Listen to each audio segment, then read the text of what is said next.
Vale, pues venga, pues vamos allá. Buenas tardes a todos, muchas gracias por venir, especialmente cuando son más o menos la siesta en punto de un sábado por la tarde. Vamos a hablar de MOOS, que como sabéis va de orientación a objetos en Perl y es un framework que nos provee de cómo hacer orientación a objetos en Perl sin morir de desesperación en el intento. Mi nombre es Uriol Soriano, podéis encontrarme en Twitter como @uriolsoriano y deciros pues eso, que trabajo como desarrollador en Capside, que soy relativamente joven en esto de Perl, sé que hay gente por aquí que lleva muchísimos años programando Perl, yo solo llevo 4, y que en mis ratos libres pues me gusta subirme por las paredes, además de forma literal. Sobre esta charla, pues deciros que mi objetivo es proveeros de una introducción práctica a lo que es MOOS, es decir, vamos a ver código y vamos a ir repasando aquellas funcionalidades que personalmente a mí me parecen básicas y principales de MOOS, y para cada una de ellas pues vais a ver código completo, una solución completa que funciona o debería funcionar y correcta. De todos modos, pero no os voy a enseñar código, no voy a ejecutar código, y es meramente por una cuestión práctica. Hay muchas cosas de las que hablar y prefiero dedicar más tiempo a daros contenido que no a probar código. Eso sí, veo que hay gente que ha traído portátiles, os animo si queréis a probar cualquiera de los bloques de código que veréis. Y sobre eso, si lo hacéis, pues un pequeño consejo. Os aconsejaría que si lo hacéis, pues metáis en un único archivo pues todos los packages que vamos a ir definiendo, y eso os va a permitir pues poder probar las diferentes cosas que hacemos más rápidamente. Vale, visto esto, ¿cuál es el menú del día? Pues empezaremos haciendo una pequeña introducción donde hablaremos por un lado del contexto histórico en el que vive y sobre todo en el que surge MOOS, por qué sale MOOS en ese momento. Por otro lado vamos a hablar un poquito de fundamentos de orientación a objetos, muy rápidamente os lo prometo, y luego una vez esté hecho esto sí que pues entraremos más en detalle en MOOS, nos vamos a meter aquello de pies en el barro y ver qué funcionalidades, qué features nos provee. Y por último, la última parte es la que me gusta llamar MOOS Superpowers, que es donde os voy a explicar pues aquellas partes de MOOS que a mí personalmente me gustan más, me parecen más potentes y más útiles. Bien, pues visto esto, empecemos. MOOS, un poquito la historia, en qué contexto vive y sobre todo en qué contexto surge. Primero de todo, ¿qué es MOOS? ¿Alguien de aquí ha trabajado ya con MOOS? ¿Ha tocado ya MOOS y tal? ¿Sí? Guay. MOOS para mí es, o como me gusta verlos, como un toolkit, nos provee de toda una serie de herramientas para hacer orientación a objetos en Perl 5. Entonces, un momento, si MOOS no es parte del core de Perl y el core de Perl 5 ya nos provee de orientación a objetos, ¿por qué estoy yo hoy aquí hablándoos de MOOS y diciéndoos que MOOS es la caña y que tenéis que usar MOOS si queréis hacer orientación a objetos en Perl? No os preocupéis, lo vais a entender muy rápidamente. Pongamos por el caso que queréis definir una clase por ejemplo persona, que tiene una serie de atributos, como por ejemplo nombre, DNI e email, y queremos hacerlo pues por ejemplo en Ruby. Si no me equivoco, si lo quisiéramos hacer en Ruby vendría a ser algo tal que esto. Si lo quisiéramos hacer por ejemplo en Python, lo podríamos hacer de un modo como este. Si quisiéramos hacerlo por ejemplo en PHP, pues vendría a ser algo como esto. ¿Alguien de la sala ha hecho orientación a objetos en Core Perl 5, aquello duro? ¿Sí? Es un tío duro. Vendría a ser algo como esto, ¿vale? Esto no mola nada, ¿no? ¿Estaréis de acuerdo conmigo? Entonces, si algo que me gusta a mí personalmente de Perl es que tengo la sensación de que me provee la capacidad de hacer muchas cosas muy diversas y muy diferentes, escribiendo muy poquito código. Pues bien, sin lugar a dudas, este no sería un ejemplo de ello, ¿vale? De hecho, sería un contraejemplo cojonudo para lo que acabo de decir. La cuestión es que creo que es una lástima un poco, ¿no? Porque el sistema de objetos de Perl 5 creo que es muy potente, creo que te deja hacer cosas muy potentes. El tema es que creo que a la vez es una lástima porque hay un montón de boilerplate. Me obliga a preocuparme de un montón de cosas que yo le pediría a un sistema de objetos que no me obliga a preocuparme. Y de hecho aquí hay un montón de código que yo creo que no es significativo a la hora de definir declarativamente una clase. Como decía, un montón de boilerplate. Entonces, afortunadamente, no somos los primeros. Es un caso tan evidente que no hemos sido los primeros que nos hemos dado cuenta de ello. Afortunadamente, además, la comunidad de Perl es muy activa y por ello, pues, por aquel entonces, la gente empezó a publicar un montón de módulos al CPAN para hacer orientación a objetos. De hecho, hay casos curiosos como, yo que sé, DBX Class Accessor, pues es el tío que hizo DBX Class, que no estaba contento con ninguno de los módulos que había por ahí, que se hizo su propio módulo para hacer orientación a objetos, ¿vale? Específicamente para usarlo en DBX Class. Vi una charla de un tío que por aquel entonces, por estos años, 2005 o así, pues era consultor de Perl y como tal, pues le encargaban muchos proyectos. Y cuando le encargaban un proyecto, lo primero que tenía que hacer era hablar con el cliente y decirle, vale, ¿vosotros qué usáis para hacer orientación a objetos? Y cuando lo decían, pues irse al CEPAN, ver cómo funcionaba eso, aprender cómo funcionaba y luego desarrollar el proyecto, ¿no? Así que había eso, un montón de módulos y eso llegó a ser un verdadero problema. Y entre todo este ruido, pues a eso de 2007 llegó un señor que se llama Stephen Little y nos presentó a este individuo, Moose. Vale, Stephen Little por aquel entonces él estaba trabajando en la orientación a objetos de Perl 6 y le gustaba mucho. Le estaba gustando muchísimo cómo quedaba la orientación a objetos de Perl 6, le parecía mucho más simple, mucho más cómoda, bla, bla, bla. Pero ¿qué pasa? Este señor, aparte de eso, pues tenía un trabajo, ¿no? Y cuando iba a su trabajo, pues le tocaba hacer orientación a objetos en Perl 5, que es la herejía esa que hemos visto hace un momento. Bien, entonces, como podéis imaginar, pues el pobre hombre sufría mucho, ¿no? Porque, joder, había probado el Perl 6, pero tenía que usar Perl 5. Y en esta situación, pues él lo que decidió es crear todavía otro módulo para hacer orientación a objetos en Perl 5, Moose.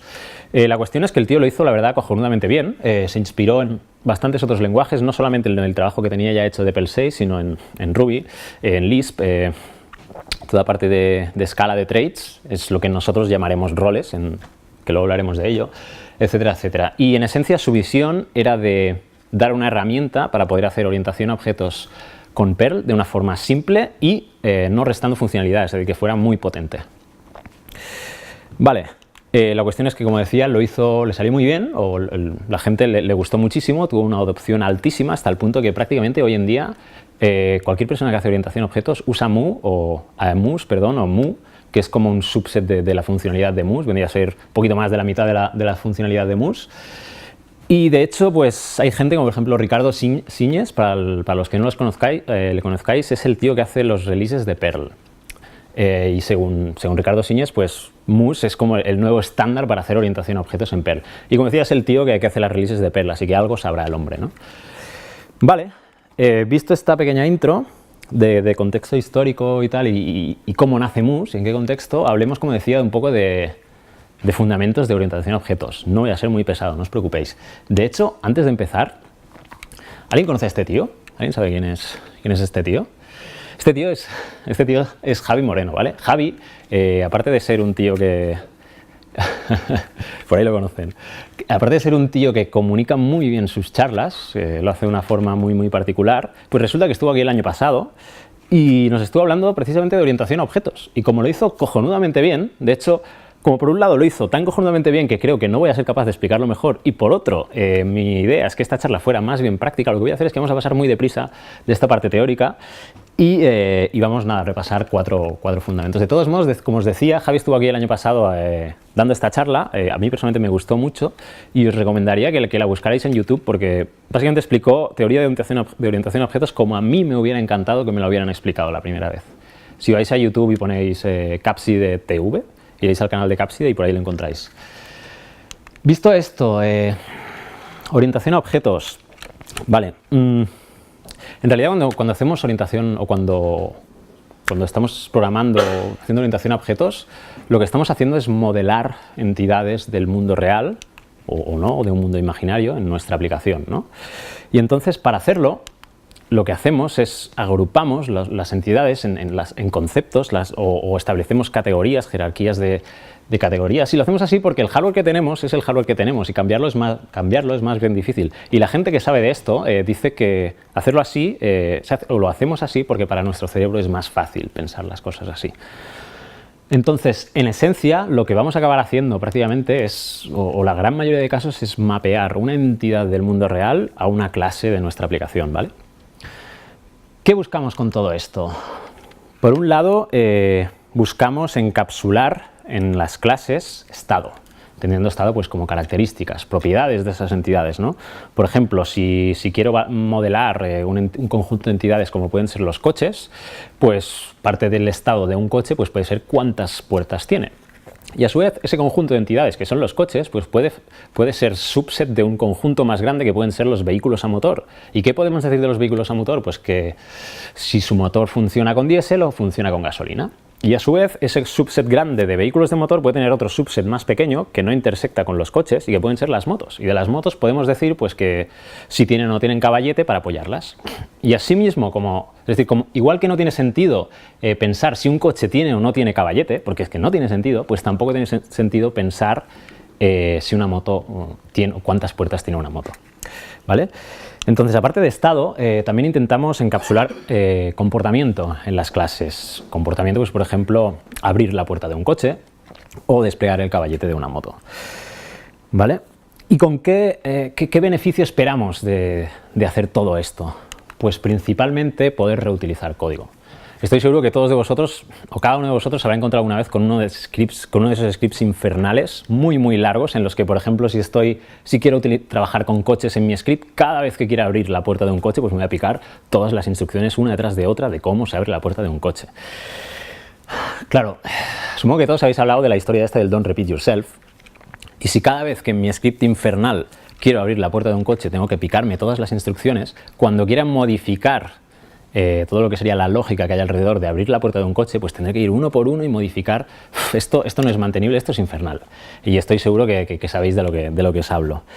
Y luego hay otra que para mí es muy importante, que es la organización de código. A mí me gusta que, y si habéis trabajado con alguna base de código grande, probablemente sabréis de lo que os hablo, me gusta que si tengo que diagnosticar, que si tengo que debugar algún problema de alguna lógica que tiene que ver con los coches, pues saber que eso lo voy a tener que ir a buscar a la clase coche. Fin, ya está, no tener que patearme un script infernal que la primera vez que lo abro ni me acuerdo de lo que hacía y tengo que repasármelo todo otra vez.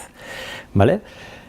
Y por último, internals. ¿Cómo deciros? Tengo cierta aversión a que cuando me explican algo, tener que hacer un acto de fe. ¿Vale? Por ejemplo, me acuerdo la primera vez que me hablaron de Git, me dijeron, hostia tío, tienes que usar Git, es la polla, mola un montón. Y yo dije, vale, ¿por qué? Pues no sé, porque mola un montón, ¿no? Y no me gusta este tipo de cosas. Entonces, a lo largo de la charla, en algunos puntos, pues sí que procuraré explicar sobre ciertos contenidos de Mux por qué o qué está ocurriendo por detrás. Deciros que es solo por curiosidad, que tampoco es esencial, pero vaya, que lo sepáis. Visto esto, ahora sí, vamos a meternos ya de pies en el barro y vamos a ir pues repasando cada una de las partes o de las funcionalidades de las que nos provee Mux. Y como no podía ser de otro modo, pues empezaremos por las clases, la piedra un poquito angular alrededor de la cual gira todo esto, ¿no? Si os acordáis, la última vez, o hace unos momentos, cuando estábamos hablando de clases en Perl, estábamos aquí, ¿no? Y creo que hemos llegado al acuerdo que así no es como queremos programar haciendo orientación a objetos, ¿no? Bien. Entonces lo que vamos a hacer es vamos a cargarnos toda esta herejía de código y vamos a dejar esto. Vamos a definirnos un package que tendrá pues código por dentro, ya veremos cuál, y vamos a empezar con esto. Entonces todo el mundo sabe lo que hace package, por ejemplo el statement package. Package lo que hace es decir, cuando escribo package, si hubiera más código arriba, lo que está pasando es que le estoy diciendo que todo el código que venga después va a estar en un contexto diferente, con su tablita de símbolos y tal, y ese contexto va a estar asociado al namespace, en este caso persona, ¿vale? De este modo, haciéndolo así, luego es cuando llame a algo sobre este package, sobre persona, Perl sabrá dónde irlo a buscar, ¿vale? Bien, ¿cómo transformamos esto en una clase? Pues simplemente con useMux. Si yo tengo un package, hago useMux, ya está. Yo tengo una clase, cojonudo, así de fácil, 9 caracteres, genial. La cuestión es que no solo eso, sino que haciendo solo useMux, Mux nos provee, hace que la clase que hemos creado pase a heredar de MuseObject. ¿Y qué significa eso? Pues que de gratis pues tenéis un montón de funcionalidad, o sea, se importa un montón de funcionalidad en vuestra clase. Pues funciones como hash, extends, with, que ya veremos qué hacen, ¿vale? Y además, no solo eso, sino que tiene el detalle de crearnos pues un tipo de datos que vendría a ser nuestra clase, que como veremos también más adelante es muy útil. Todo esto de gratis y escribiendo 9 caracteres, cojonudo. ¿Qué más? ¿Cómo lo haríamos para crear un objeto? Pues si mi clase es persona, para crear una instancia de esta clase, pues llamo a new y listo. ¿Todos conocéis DataDumper, por cierto? ¿Quién conoce DataDumper? ¿Quién ha usado DataDumper? Sí, ¿no? Guay. ¿Sabíais esto?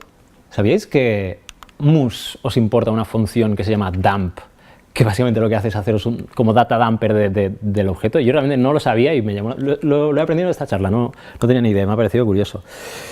¿Qué más? Pues eso, si hacemos un dump del objeto que acabamos de crear, pues nos sale esto.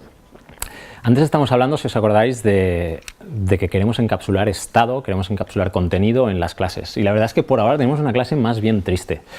Así que vamos a añadirle algo de estado. ¿Cómo hacemos esto? Pues mediante atributos. Antes os decía que mus, cuando hacéis use mus, os provee una serie de funciones, una de ellas es hash, y hash lo que nos permite es definir un atributo. Hago hash, le doy el nombre del atributo como por ejemplo name, y luego le paso una serie de propiedades. Y con esto ya he definido declarativamente pues, un atributo en mi clase. En este caso is lo que está haciendo es nos permite definir si cada uno de los atributos queremos que sea read-only, RO, o que sea read-write, que lo podamos editar. Así, por ejemplo, pues si quiero crear una persona, como este señor de aquí, lo haría así. Vamos a ver si poniéndolo de ejemplo conseguimos que por lo menos nos sirva de algo.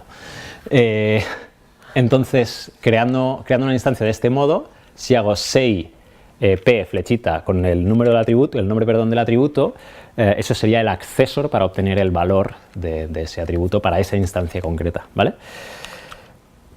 ¿Qué más? Si quisiera setear el valor de ese atributo, pues sería igual, pero pasándole un valor por parámetro, ¿vale?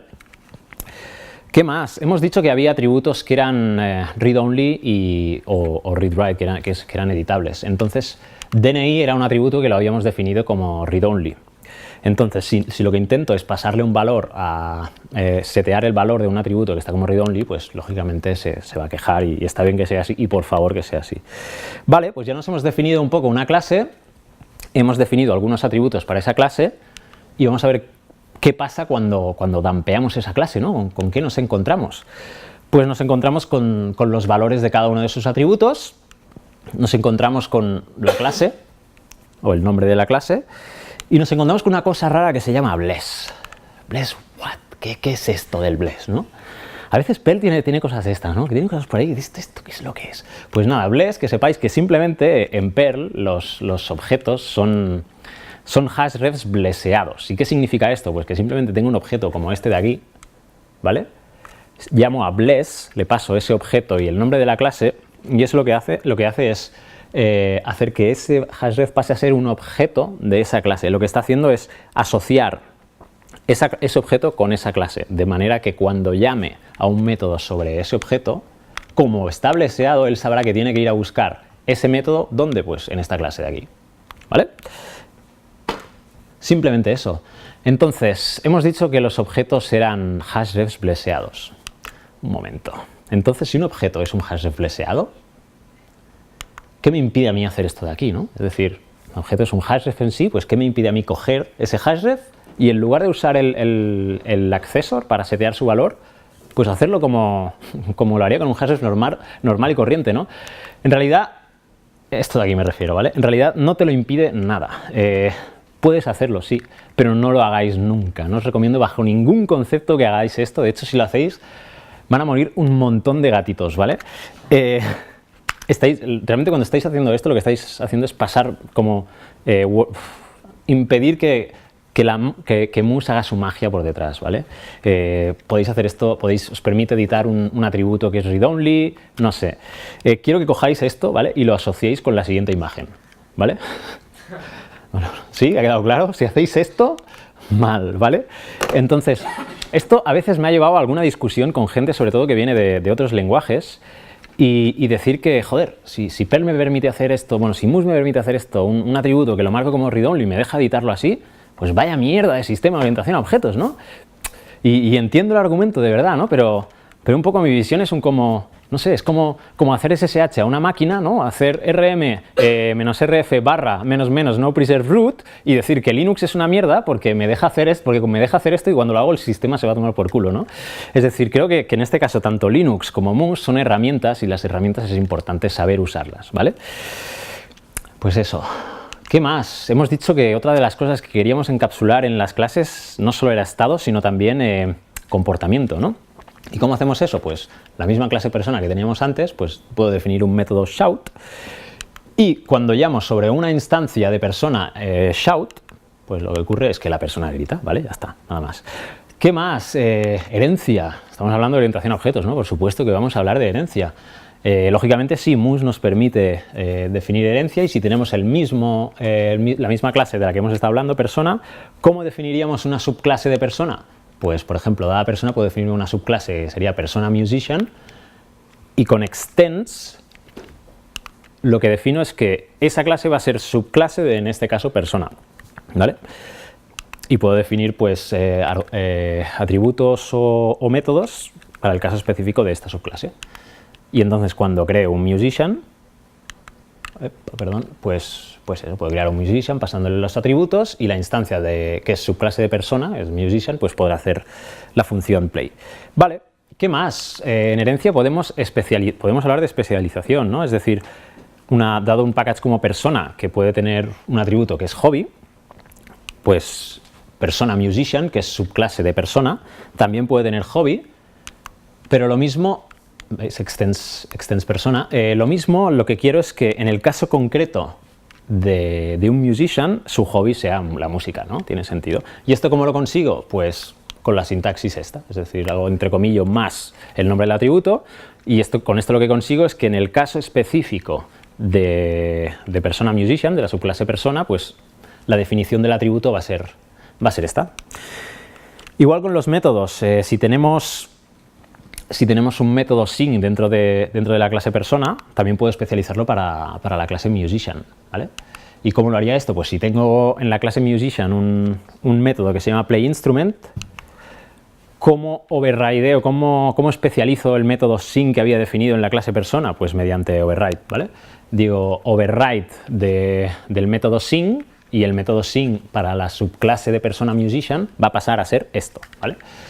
Fijaos que no solo estoy diciendo que cuando una persona canta va a tocar el instrumento, pues porque a los músicos les gusta tocar el instrumento, y lo mismo pues cuando cantan también tocan el instrumento, ¿no? Sino que estoy llamando a super. Con super lo que hago es llamar a la clase, en este caso al método sing de la superclase, ¿vale? Pues eso. Una última nota que es sobre namespaces. Como decía al principio, Mus, cuando hacéis use Mus, os importa un montón de funciones a vuestro namespace. Y es una buena práctica pues limpiarlo, porque más que nada, si no lo hicierais, vuestra clase... ¿Conocéis el método can? Can lo que nos dice es, dada una clase, dada una instancia, si hay alguna función, en este caso como hash, definida para la clase o para la instancia, ¿vale? Si no limpiamos nuestro namespace, en el caso de persona, esto evaluaría acierto, porque como Mus le importa la función hash, la clase persona puede hacer el método hash, ¿vale? Y esto lo hacemos con use namespace autoclean. Perdón, aparte, namespace autoclean no solamente hace eso, sino que no solamente limpia todas las funciones importadas por Mus, sino que limpia toda función que no esté definida específicamente en vuestra clase. Visto esto, ¿qué más? Atributos. Hemos hablado muy por encima antes de los atributos. La verdad es que los atributos me parece una parte muy potente de Mus, y vamos a hablar un poquito más en profundidad de ellos. Un atributo, como sabréis, es una propiedad que todo objeto tiene. Perdón. Y como decía, en Mus nos provee de un montón de propiedades mediante las cuales podemos definir comportamiento específico o ciertas características específicas para los atributos, ¿vale? Teníamos nuestra clase persona, que tenía estos tres atributos, ¿vale? Y como hemos visto antes, una de las cosas que podemos hacer es marcar un atributo como read-only, es decir, que no sea modificable. Antes he dicho que Mus os provee de getters y setters, es decir, nos provee de un accessor mediante el cual podemos obtener el valor de un atributo y al mismo tiempo setearlo. Lógicamente, esto ocurre cuando decimos que un atributo es read-only o read-write. ¿Qué más? Lo mismo puedo querer que un atributo sea requerido, es decir, cuando hago new, en este caso de aquí, cuando hago new, yo puedo crear una instancia de la clase persona pasándole ningún atributo. Antes lo hemos visto, porque no hay nada que me restrinja que toda instancia de la clase persona tiene que tener un nombre. Si quisiera hacer eso, lo haría mediante required, ¿vale? ¿Qué más? Mediante esto, si creara una persona de este modo, sin pasarle el nombre, el atributo que hemos dicho que era requerido, pues se quejaría y está bien que sea así, ¿no? Vale, ¿qué más? Podemos setear defaults. ¿Qué significa eso? Pues que si, por ejemplo, tengo una clase como coche, para la cual defino los atributos pues fabricante, modelo y número de ruedas, por ejemplo, ¿qué pasa? Vamos a crear el coche número 1, pues es un Ford Fiesta y tiene 4 ruedas. Vamos a crear el coche 2, es un Volkswagen Golf y tiene 4 ruedas. Vamos a crear el coche N, es un Seat Panda y tiene 4 ruedas. Claro, antes os he dicho que esto iba de facilitarnos la vida, ¿no? De tener que picar menos código. Entonces, en un caso como este, que es tan obvio, lo mismo, hostia, pues el número 2 va a ser 4 por defecto, ¿no? Y si es diferente, pues ya lo indicaré. Y este comportamiento lo conseguimos con default, ¿vale? Le pongo aquí default a 4 y este atributo, si no le especifico nada en el constructor, va a tomar el valor 4, ¿vale? Haciéndolo así, pues no le estoy llamando a new, no le estoy especificando el número de ruedas y por defecto toma el valor 4, ¿vale? ¿Qué más? Eso sí, como os decía, si le paso el valor, no va a tomar el default, es decir, puedo seguir pasándole ese valor, ¿vale? Y va a tomar el que le indique, ¿vale? Es decir, el default solo se tiene en cuenta si no le paso ningún valor para ese atributo llamar a new. ¿Qué más? Pero claro, los atributos no tienen por qué ser algo tan simple como un número o un string. A veces, pues, es un array-ref. Y esto es un poco raro, ¿no? O la primera vez que lo ves sorprende un poco. La cuestión es que si quieres definirte un default sobre un atributo que es un array-ref, tienes que meterlo dentro de una sub, ¿vale? Y esto que puede parecer tan raro, en realidad es por el simple hecho de que si no fuera así, este array-ref de aquí solo se instanciaría una vez. Y cada vez que creamos una instancia de esta clase, este array-ref sería compartido por todas las instancias, ¿vale? Y lógicamente no es eso lo que queremos hacer. ¿Qué más? Lazy. Esta es una propiedad que me gusta mucho. Imaginemos que tenemos la clase persona y lo que tenemos con su nombre, con su DNI, y lo que nos damos cuenta es que, joder, esto del DNI es un atributo que es calculable en función del nombre, ¿no? Es decir, si tengo un usuario, pues en base a su nombre lo que puedo hacer es sustituir, si tiene espacio lo sustituyo por puntos y le appendeo pues el dominio, ¿vale? Y con esto pues ya está, pues puedo definirme un default que me calcule el email en base al nombre. Si hicierais esto tal cual así y crearais un usuario sin pasarle el email, lo que ocurriría sería bastante raro, porque de vez en cuando os encontraríais que os salta un warning que os dice, oye, que hay un valor el valor que le estás pasando a LC, en este caso, esto de aquí, es undefined. ¿Por qué pasa esto? De hecho, os pasaría esto alrededor de un 50% de los casos. La cuestión es que cuando llamo a new, los atributos se van creando a medida que se estiran los parámetros que le llegan a new. ¿Cómo se hace eso? Llamando a keys de ese hashref. Y como sabéis, las keys de un hashref no me son devueltas en un orden consistente, de hecho podéis considerarlo random. Entonces las veces que el nombre se creara antes, esto aquí estaría definido y funcionaría. Pero las veces que fuera el valor de email que se estirara antes al crear el objeto, no funcionaría. Y es cuando os saltaría esto, ¿vale? ¿Cómo conseguimos esto? Pues con el mismo trozo de código del default y tal, pero marcando este atributo como lazy. ¿Qué significa esto de lazy? Al marcar un atributo como lazy, lo que se me garantiza es que este atributo va a ser creado después que todos los atributos que no son lazy, ¿vale? De hecho, más exactamente lo que ocurre es que este atributo se va a crear en el momento que se acceda por primera vez, lo cual, por lo menos desde mi punto de vista, lo hace todavía mejor, ¿no? Porque no es solo que voy a poder definir ese atributo en base a otros, sino que además, si ese atributo no lo uso, pues no se va a calcular.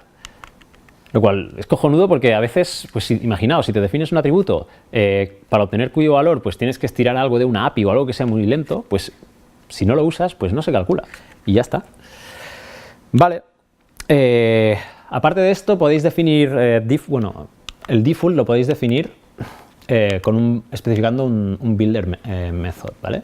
Esto lo que significa es que en lugar de tener ese bloque de código en default, pues lo sacáis fuera a un método, perdón, y le especificáis al atributo que se va a construir mediante este método de aquí, ¿vale?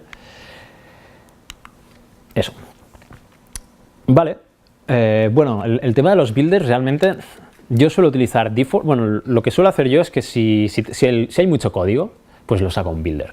Y si realmente lo que hay es simplemente un valor que quiero setear como default, pues lo meto en el default y ya está.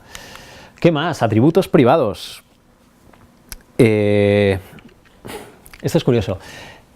Por convenio, bueno, en realidad los atributos se consideran privados aquellos que empiezan por un underscore, ¿vale? La realidad, pero es que no son realmente privados, ¿vale? Los podéis acceder igualmente desde fuera. Es más bien una convención, es una forma de decirle al desarrollador o a cualquiera que utilice vuestra clase, oye, ¿ves este atributo de aquí que empieza con un underscore? Pues no me mangonees con esto, ¿vale? Por ejemplo, este sería el caso. Vale, pues vistos los atributos, vamos ahora a hablar de construcción, de qué ocurre cuando construimos un objeto de una clase, ¿vale? Moose nos provee de una serie de hooks mediante los cuales podemos inyectar código dentro de lo que sería todo el proceso de construir un objeto de una clase, ¿vale? Esto lo podemos hacer en dos sitios. El primero de ellos es buildargs y el segundo es build, ¿vale? Dentro vamos a ver el proceso que tiene lugar o que se sucede cuando creamos un objeto y lo entenderéis mejor, ¿vale? El primero de todo que se ejecuta es buildargs, es decir, cuando llamo a new, por detrás lo que está ocurriendo es que se llama buildargs, ¿vale? Buildargs, ¿qué recibe? Buildargs recibe un hashref con los parámetros que yo le paso a new y se espera de hashref que devuelva igualmente un hashref de parámetros, que es los que acabará recibiendo cuando se cree el objeto, ¿vale? Es decir, primero buildargs, luego creamos el objeto, ¿vale?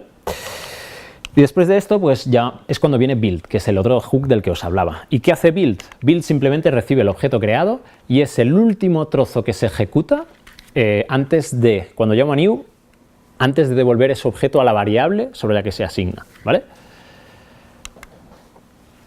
Bien, buildargs, como os decía, buildargs recibe un hashref con los parámetros y se espera que devuelva los parámetros. Eso lo que hace es que nos permita interferir en el cómo el new recibe los parámetros, ¿vale?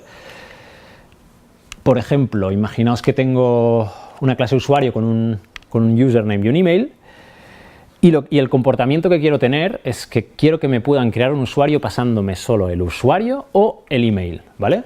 Decís, bueno, súper fácil, ¿no? Esto lo hemos hablado antes. Pues me defino un default, lo marco como lazy y ya está, ¿no? Pero claro, si hacéis esto, si os pasan el usuario, el username, os irá bien. Pero si os pasan solo el email, no funcionará. Y lo mismo si lo hacéis al revés. Entonces, ¿cómo lo hacemos esto? Pues lo hacemos con buildargs, ¿vale? ¿Y qué hacemos? Pues buildargs, como os he dicho, recibe los parámetros. Si me pasan un valor ya para email y para username, pues nada, no tengo que hacer nada, devuelvo.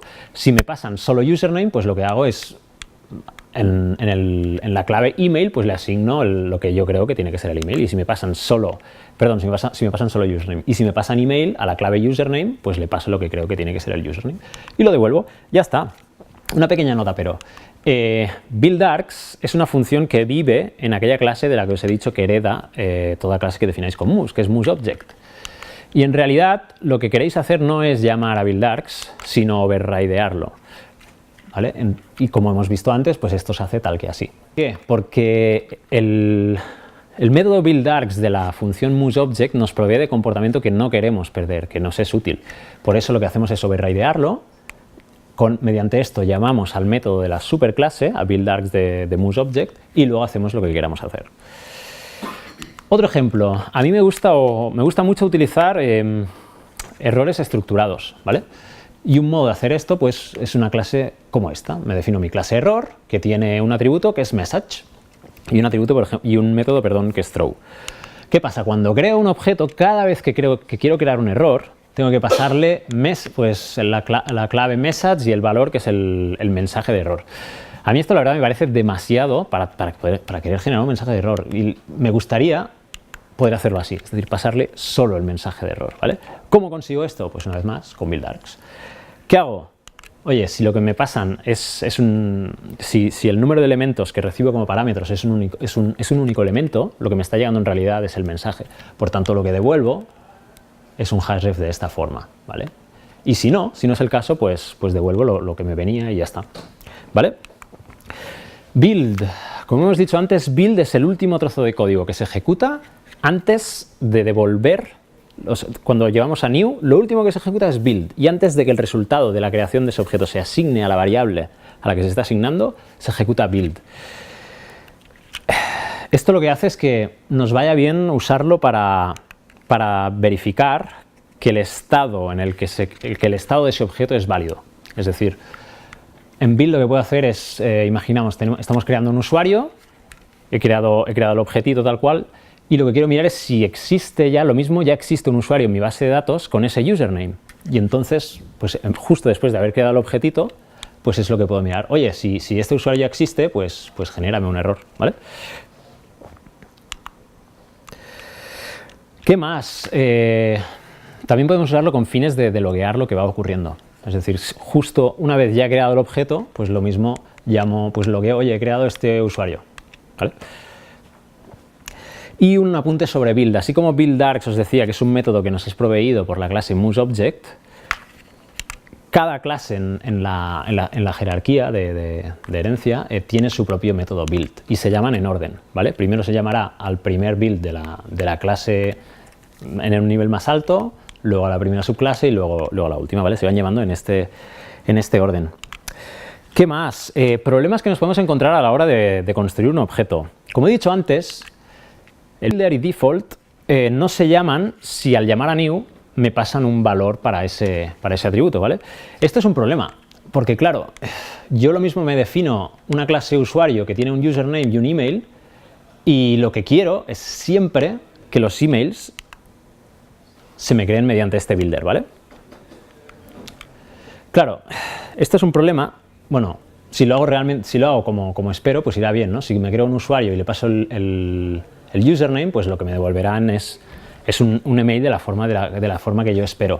Pero, como decíamos antes, builder y default no se llaman si me especifican un parámetro en new. Entonces, en este caso, no se crearía el email con el formato o con la forma que yo espero.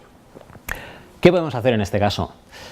Lo que podemos hacer es utilizar initarc, que lo mismo a alguien le suena de Lisp. Initarc lo que define es el nombre de la clave. Cuando llevamos a new con un montón de parámetros, con un hashref de parámetros, initarc lo que define es el nombre de la clave de ese hashref que se va a utilizar para ir a buscar el valor que se le asignará a ese atributo. Entonces, si initarc es es undef, pues no se utilizará ningún valor de ese hashref. Es más, aunque se le especifique, lo va a ignorar. Que de hecho es lo que Muse hace con cualquier clave valor que le paséis a new que no esté definida como atributo.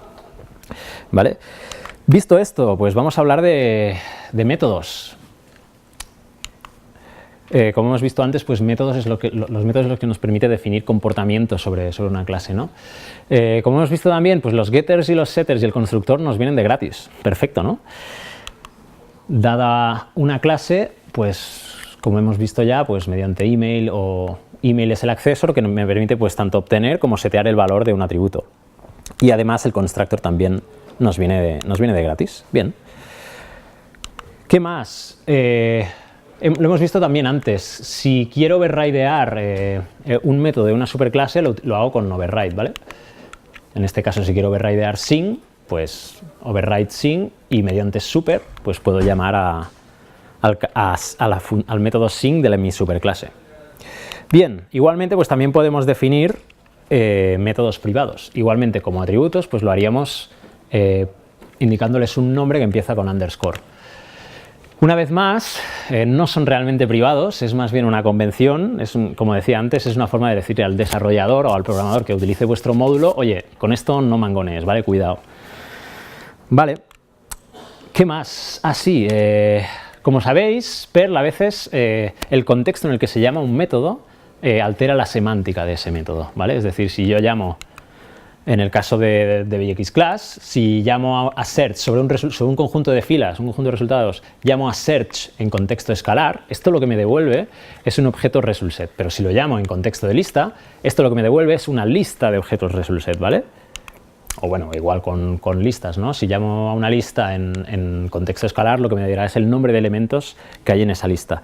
Esto se consigue con WantArray, ¿vale? ¿Qué hace WantArray? Pues dependiendo del contexto en el que es llamado cierto bloque de código, un método, me devuelve true si ese método ha sido llamado en contexto de lista, me devolverá false si ha sido llamado en contexto escalar y me devolverá undef si ha sido llamado en contexto de void, ¿vale? Y con esto lo que puedo hacer es dotar de esa diferente semántica en función del contexto en el que me llamen a mis métodos, ¿vale?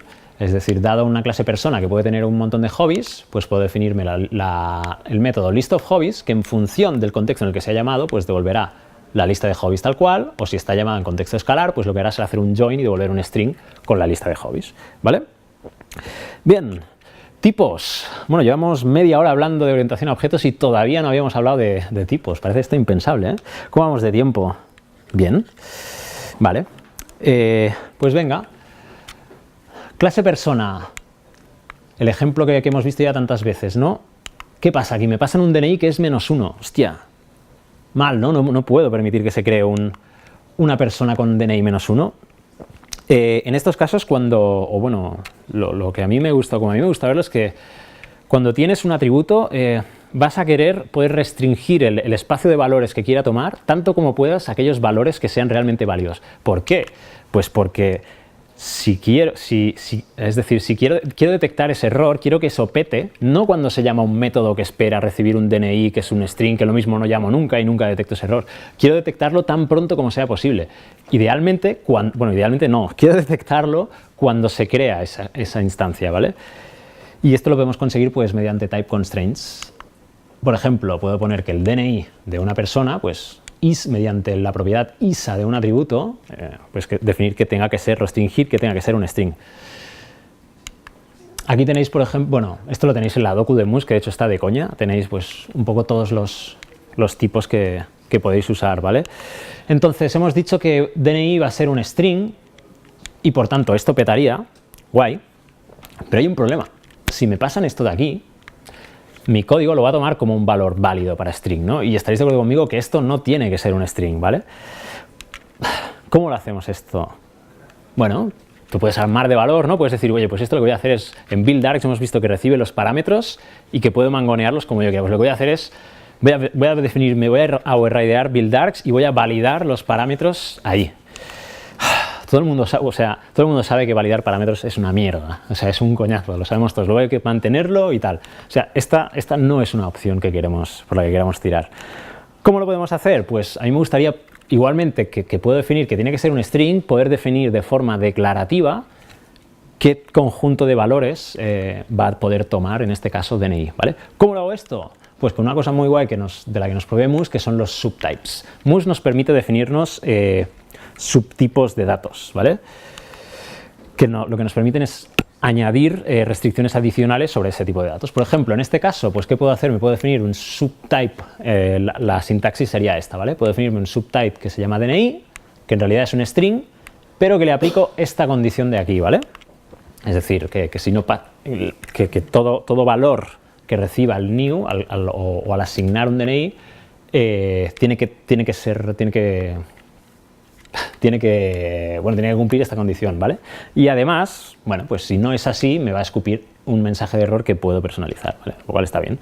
Con esto, pues mi atributo DNI, pues le marco que ISA DNI y ya está, solucionado, perfecto. ¿Qué más? Tened en cuenta, pero, que los subtypes afectan globalmente a un intérprete, es decir, si os definís un subtype, pues en cualquier otro punto de vuestra aplicación que se utilice, también se va a tener en cuenta eso, ¿vale? En ese sentido, como consejo os diría, hostia, definiros todos vuestros subtipos en un mismo package, y así si algún día tenéis pues ya sabéis dónde vais a encontrarlos, ¿vale? Y asimismo, pues namespacead vuestros tipos, es un consejo. Hace un rato hemos comentado también que cuando definimos una clase con Mux, de entre otras cosas, pues Mux tiene el detalle de crearnos un tipo de datos para nuestra clase, ¿vale? Esto lo que nos permite es que puedo definirme una clase como musician, todo musician tiene un instrumento, y exigir que el atributo instrumento tiene que ser del tipo instrument, que es una clase, ¿vale? Por último, ISA. ISA es una función que lo que nos permite es verificar si una variable pertenece a un tipo específico, tal que así, ¿vale? Me creo un objeto de la clase persona con el nombre Rick Deckard y puedo preguntar si Rick Deckard ISA replicant, ¿vale? Listo. Roles. Roles es aquello que al principio del todo os decía que Stephen Little se inspiró en los traits de Scala, pasa que nosotros no les llamamos traits, les llamamos roles, y de hecho no les llamamos traits, les llamamos roles para poder reservarnos el slot de traits para utilizarlo para otra cosa de la que luego hablaremos, ¿vale? Bien, si os acordáis, hace un rato hablábamos de reutilizar código, de que la herencia es genial para esto de reutilizar código, ¿no? Es decir, ¿qué podía pasar, ¿no? ¿Qué podía ir mal, ¿no? Y luego te encuentras con esto. ¿Alguien conoce el Deadly Diamond of Death? ¿O alguien le suena esto? ¿Sí? Bien, ¿qué es esto? Imaginemos que A, B y C y D son clases, ¿vale? B y C heredan de A, son subclases de A, y a la vez D es subclase de B y C. Bien, además de esto, supongamos que la clase A define un método que se llama, por ejemplo, play, ¿vale? Y la clase B y la clase B, como hemos visto, puede overridear ese método, y lo hace por su lado, y la clase C, por su lado, overridea también ese método play, ¿vale? ¿Y qué pasará cuando desde la clase D llamemos a play? ¿Qué métodos play se va a llamar? ¿El de esta clase? ¿El de esta clase? ¿Vale? Este es el problema. De hecho, el problema en realidad no es solo este. Hay maneras de calcular a cuál de estos métodos se va a llamar. Podéis mirar en CPAN C3, que es un algoritmo para determinarlo. El problema en realidad es que estamos incumpliendo la promesa de que toda clase que herede de C, o toda clase que herede de B, va a poder utilizar el método play. Y el problema es que lo mismo, hay otra clase que hereda de B, de D, contando que él va a poder utilizar el método de esta clase, y luego es cuando todo va mal, ¿vale? Muy mal. Bien, estas son las famosas issues de multi-inheritance, de herencia múltiple. Deciros que Mus soporta herencia múltiple, es decir, si realmente pues, sois tíos duros y queréis hacer herencia múltiple, pues podéis hacerlo, no sé, hay gente que le gusta, no sé, todos tenemos un colega que le gusta programar en Assembler, ¿no? Por ejemplo, pues bueno, cada uno a lo suyo, ¿no? ¿Qué alternativa tenemos para esto? Pues podemos utilizar los roles. ¿Qué son los roles? Me gusta pensar en los roles como un conjunto de comportamiento de estado que puedo atachar a una clase, ¿vale? Realmente podéis pensar en ellos como ahí donde consumo un rol, pues todo el código de ese rol se mete tal cual en mi clase, ¿vale? Eso sí, tened en cuenta que los roles no son clases, no podéis hacer que un rol extienda de otro ni cosas de estas, ¿vale? En realidad, cuando una clase consume un rol, lo que se hace es, o varios roles, lo que sea es todo eso se compone en un único rol y luego ese rol es el que se atacha a la clase, ¿vale? ¿Cómo definimos un rol? Pues si os acordáis, antes hemos definido esta clase que era persona musician, que heredaba de persona y que específicamente pues definía que una persona que es musician pues tiene un instrumento y pues puede play, ¿no? Puede tocar ese instrumento. ¿Cómo haríamos esto con un rol? Pues definimos un rol que es musician, mediante useMuseRole, pues ya está, ya hemos definido que esto va a ser un rol y definimos esos atributos, ¿vale? Pues instrument y play. Y lo que hacemos es que hacemos que la clase persona consuma mediante la función with ese rol, ¿vale? Antes os he hablado también de with, bueno, he mencionado with es otra de las funciones que nos importa Mus. Como he dicho también, podemos hacer que una clase consuma varios roles, pues lo haríamos así de fácil, ¿vale? ¿Qué más? Required methods. Esta es una particularidad que personalmente me encanta porque puedes conseguir desacoplar totalmente, bueno, os lo explico. Imaginemos que tenemos una clase definimos una clase tarea, ¿vale? Una genérica y como tal, pues la clase tarea va a tener un método que es doTask, que va a tener que hacer cualquier tarea, la que sea, da igual. Entonces vosotros bueno, ya sabéis, ¿no? Que desde hace unos años hacer las cosas síncronamente es de super losers, para molar hay que hacer las cosas asíncronamente y como tal, pues os definís un rol que se llama task incubable. ¿Y qué atributos provee ese rol? Pues de una cola y de métodos tales como poder encolar algo y poder estirar algo de esa cola. Entonces el método concretamente retrieve task, estirar una tarea de la cola, ¿qué haría? Pues iría a buscar algo de esa cola y cuando hubiera obtenido los parámetros, lo que haría es llamar a doTask. Ahora, este es el punto clave. doTask, este doTask de aquí, no es un método del rol. Es el método de la clase task que consume el rol, ¿vale? Es decir, es el método de task, ¿vale? Que consume el rol. Entonces, este doTask de aquí, como decía, es el de la clase task. Entonces, esto es lo que me parece particularmente interesante. ¿Por qué? Porque este rol en QableTask no tiene que tener ni idea de qué se hace aquí dentro, le da exactamente igual. El rol lo único que sabe es de gestionar colas. A él le pasan algo, lo encola, lo estira de una cola y llama a doTask. Y doTask, que es de la clase task, es el método que sabrá qué hay que hacer con una tarea, ¿vale? Esto es lo que me parece particularmente interesante o potente. Entonces, probablemente alguien ya haya pensado que, hostia, vale, sí, doTask, pero ¿qué pasa si la clase que consume ese rol no implementa este método? Pues eso lo podemos definir en forma de requires. Oye, este rol requiere que la clase que lo consuma implemente el método doTask, ¿vale? Igualmente podemos definir que una clase no solo requiera métodos, que un rol no solo requiera métodos, sino que también requiera atributos. De hecho, en realidad lo que ocurre es que no es que requiera el atributo, sino que, como sabéis, o como hemos visto, cuando definimos un atributo, Mux nos provee de un setter y un getter para él. Y aquí lo que estáis haciendo en realidad, un requires, no es del atributo en tal, sino del accessor. Vale, pues podemos hacer que una clase o un rol como en Queueable requiera además task name, que sería un atributo de la clase tarea, que es el nombre de la tarea, ¿vale? Entonces habría un problema. El orden en el que se consumen los roles es relevante, ¿vale? Es decir, cuando hago aquí with, el código del rol task en Queueable se incluiría aquí, ¿vale? ¿Qué pasa? Este módulo requiere task name y task name está definido justo después. ¿Qué pasa? Mediante hash los atributos se definen cuando se llama aquí a hash, ¿vale? Entonces, ¿qué estaría ocurriendo? Que estaríamos consumiendo este rol cuando el atributo hash todavía no está definido y por tanto petaría, ¿vale? Por tanto, tendríamos que incluirlo justo después. Esto, si me decís que es un poco raro, estaría de acuerdo con vosotros, pero deciros que os saltará el error, veréis que es eso y ya está, sin más, ¿vale? Por último, Dash, hablaros de Dash. Dash es un método que lo que nos permite es verificar si una instancia consume o no un rol, ¿vale? Igualmente, al definir un atributo, podemos añadir la restricción que tenga que consumir un rol, ¿vale? Entonces, un poquito la discusión, ¿no? Roles o herencia, ¿qué hacemos? Hay gente en la comunidad Perl, que son muy buenos, a los que respeto mucho, que consideran que es hacerlo todo con roles, porque lo de las clases es súper from the past.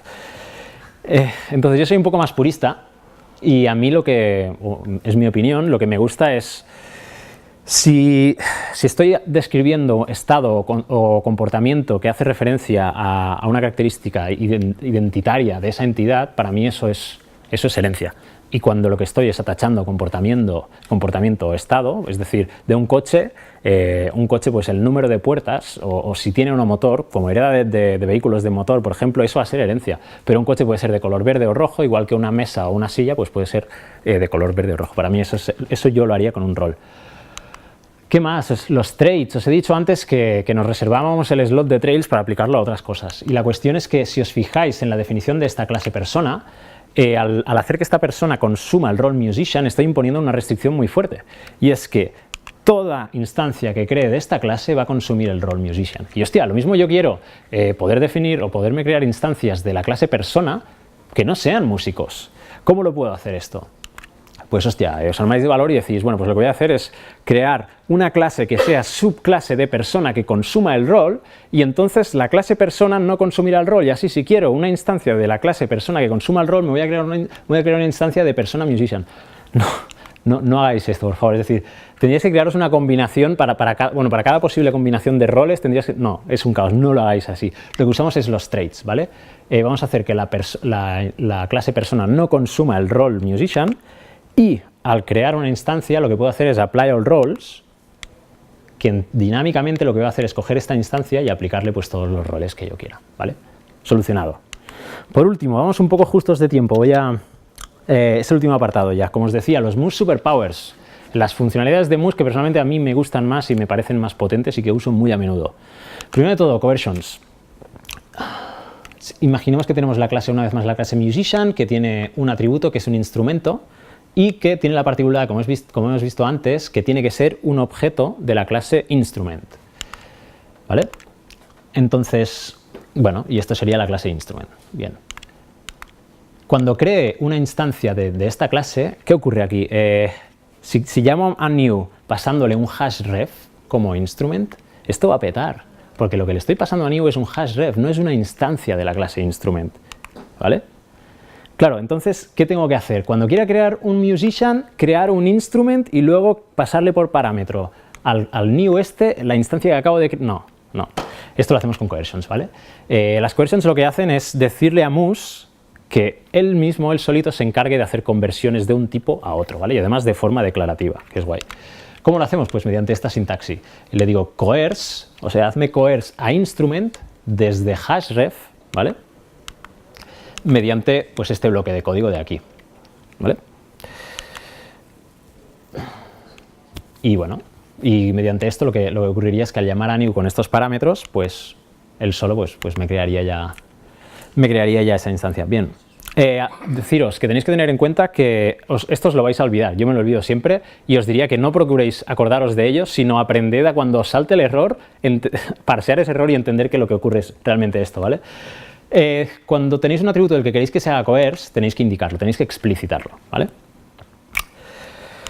Otro caso de uso que me parece interesante de esto, imaginemos que tenemos una clase URL, ¿vale? Que tiene todos estos atributos, y entonces, ¿qué ocurre? Si quiero crearme una URL, tengo que pasar todos estos parámetros. Me parece bastante engorroso. Yo querría poder crear una instancia de esta clase de este modo, pasándole directamente la URL. ¿Cómo lo conseguiría? Pues me defino un coerce que lo que haga es, hazme coerce a la clase URL cuando te pase un string, ¿mediante qué? Pues esto, pues bueno, pues mediante una regex, pues me pateo parto ese string en cada uno de los fragmentos y se lo paso. Bien, listo. ¿Qué más? Otra de las herramientas que me gusta mucho de Mousse, los method modifiers. Method modifiers lo que nos permiten es, nos dan la capacidad de extender métodos, ¿vale? Mediante hooks. Tenemos tres tipos, uno es before, otro es after y otro es around. ¿Cómo funciona esto? Pues que si tengo una función que por ejemplo se llama foo, puedo definir before foo que pase algo, ¿vale? Por ejemplo, pues puedo definir también que after foo pues pase algo que está contenido en otro bloque de código. Y por último puedo definir around. Around lo que recibe es una referencia a la subrutina que se llamaría y lo que, bueno, y es eso, fijaos que lo que está haciendo aquí es el around llamar a la subrutina sobre la que se define ese around, en este caso foo, ¿vale? Vale, un ejemplo, por ejemplo, que a mí personalmente me gusta mucho y que uso, que tengo un código en producción, es este concretamente. Esto sería una acción de Catalyst, no sé si conocéis Catalyst, pero nada, no os preocupéis. Lo único que tenéis que tener en cuenta es que en este caso es una función que hace toda una serie de cosas que lo que vendrán a hacer es crear un usuario, y lo que le estoy diciendo mediante este atributo de aquí es, oye, esta función, que es una acción de Catalyst, que son objetos, por tanto pueden consumir roles, esta acción va a consumir un rol que se llama logger. ¿Y este rol logger qué hace? Pues, oye, le estoy diciendo, después de ejecutar la acción, esta de aquí, ¿vale? Pues, oye, pues me logueas lo que sea, ¿vale? Y esto a mí personalmente me gusta porque una vez más en el rol en este rol es donde tengo la lógica de lo que quiero loguear. Mientras que aquí no hay nada de loguear, sino que declarativamente le estoy diciendo, oye, logueame esto, ¿vale? ¿Qué más? Y por último, y ya acabo. Esta es la parte de Mousse que personalmente me parece más potente y más útil, el MOP, el Meta Object Protocol. ¿Qué es el MOP? Aparte de eso, no es algo que Stephen Little, cuando creó Mousse, pues fumara algo muy chungo y se le ocurriera hacer esto. Es algo que realmente viene de Smalltalk. Y la cuestión, como os decía al principio de todo, la cuestión es que el sistema de objetos de PEL 5 me parece muy potente, ¿vale? Pero el problema es todo el boilerplate que hay que añadir alrededor. Entonces, ¿qué es un MOP, un Meta Object Protocol? El MOP de lo que nos provee es de vocabulario para crear, destruir, mutar e introspeccionar clases, objetos, atributos y métodos en tiempo de ejecución, ¿vale? ¿Cómo iría esto? Pues cuando tengo una instancia, por ejemplo, creo una instancia de la clase persona, mediante meta puedo acceder a la metaclase de esa instancia y mediante meta sobre la clase pues puedo acceder a la metaclase de esa clase. Como veis, esto se llama mediante meta, ¿vale? Tenéis que entender que, o sea, cuando estéis picando esto y escribáis meta, o sea, tenéis que sentir realmente el poder en vuestros dedos, ¿vale? O sea, cuando usáis el MOP, o sea, tenéis que saber que dejáis de ser programadores corrientes y molientes y pasáis a convertiros en el mismísimo Chuck Norris, ¿vale? Sé que es un exagerado, pero de verdad es así. Porque imaginaos que creáis una instancia de la clase persona y llamáis sobre persona pues a fly. Y claro, las personas no pueden volar, ¿no? Entonces, pues dice, oye, este método fly sobre persona no existe, no lo puedo llamar, ¿no? Cuando os ocurra esto, ¿vale? Cogéis a vuestra clase, la miráis fijamente a los ojos y decís, clase persona, a partir de ahora te añado este método que se llama fly y que hace todo esto de aquí, ¿vale? Y después de hacer esto, podéis coger vuestra instancia persona, llamar a fly y ya está, y funciona, ¿vale? ¿Qué más? Una pequeña word of advice. Personalmente, sí, podéis utilizar el MOP para modificar clases, pero tened en cuenta que si modificáis una clase, eso va a afectar a cualquier otro punto de vuestra aplicación que esté utilizando esa clase. Yo no he encontrado nunca en ningún caso que realmente me parezca que tiene sentido modificar una clase. Realmente utilizo el MOP sobre todo para introspeccionar muchísimo y para mutar como mucho objetos, ¿vale? Por ejemplo, un ejemplo que os quería poner, imaginaros que tenéis, si llamamos sobre una instancia getAllAttributes, pues me dará una lista con todos los atributos de esa clase. Si llamo a getAllMethods, me dará una lista con todos los métodos de esa clase. Imaginamos esto, como os decía, funciona muy bien o yo lo utilizo mucho para escribir scripts o código que se mantenga a sí mismo. Es decir, imaginamos que viene alguien de negocio y nos dice, hostia, pues tengo la tabla, yo qué sé, una tabla de ventas, pues quiero que mensualmente me saques una tabla de ventas. Vosotros que gestionáis bases de datos y eso, sabéis que los esquemas de las bases de datos cambian muchísimo. Entonces lo que podéis hacer es cuando obtenéis, si utilizáis un ORM como DBXClass, en ese script lo que podéis hacer es introspeccionar esa clase, mirar todos los atributos o las columnas de esa tabla y para cada tabla, pues para cada columna, pues escupís el valor. Y ya está. Y esto es todo, chicos. Esto es todo lo que quería contaros. Antes de acabar, pero me siento en la obligación moral un poco de comentar un par de referencias. Deciros que la documentación de Moose, como tantas otras documentación de PL, está súper bien. Os animo a que la miréis. Me he basado para hacer esto un poquito en charlas de Stephen Little, de Matt Trout y de Ricardo Siñes. Y para el MOP, bueno, fui a una charla de Upasana, que como habréis deducido no es el señor de bigote, sino que es esta chica. En la YAPSI, que bueno, me parece muy interesante. Y ya está, y esto es todo. Muchas gracias por estar aquí y no sé, si alguien tiene una pregunta o lo que sea, pues eso. Muchas gracias, ya está.